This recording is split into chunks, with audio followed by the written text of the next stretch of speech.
કોઈ સમય અવધિ આપવામાં આવેલી નથી, પરંતુ આ એક પોતાની સુરક્ષા માટે એક સ્વૈચ્છિક રીતે રાજકોટના લોકોમાં અવેરનેસ આવે, જુદા જુદા વર્કશોપ હોય, જુદા જુદા કાર્યક્રમો દ્વારા શૈક્ષણિક સંસ્થાઓને સાથે લઈ, પરંતુ દંડ દ્વારા નહીં કે ભાઈ હેલ્મેટ નહીં પહેર્યું હોય તો તમને 500 રૂપિયા કે 1000 રૂપિયાનો દંડ થશે, એ રીતે દંડ દ્વારા નહીં પણ સ્વૈચ્છિક રીતે લોકોમાં જાગૃતિ આવે એવા પ્રયત્ન કરવામાં આવશે. રાજકોટ મહાનગરમાં ઘણા બધા લોકો હેલ્મેટ પહેરે છે અને વર્ષો થયા, કારણ કે એક સૌરાષ્ટ્રની એક અલગ તાસીર છે અને લોકોને જ્યારે હેલ્મેટ પહેરવાની આદત ન હોય એટલે સ્વાભાવિક જ્યારે અમલવારી થાય ત્યારે વિરોધ થતો હોય છે. પરંતુ અમે પણ એવા આગ્રહી છીએ કે હેલ્મેટ લોકોએ પહેરવી જોઈએ, પરંતુ અવેરનેસ દ્વારા, લોકોને જનજાગૃતિ દ્વારા, અને રાજકોટની જનતા પણ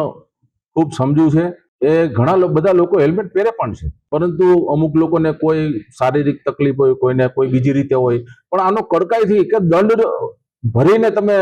દંડ ભરવો પડે એ અત્યારે એ રાજકોટની જનતામાં ખૂબ આક્રોશ છે. અને અમે ચૂંટાયેલા જનપ્રતિનિધિ તરીકે અમારા રાજકોટની જનતાની સાથે છીએ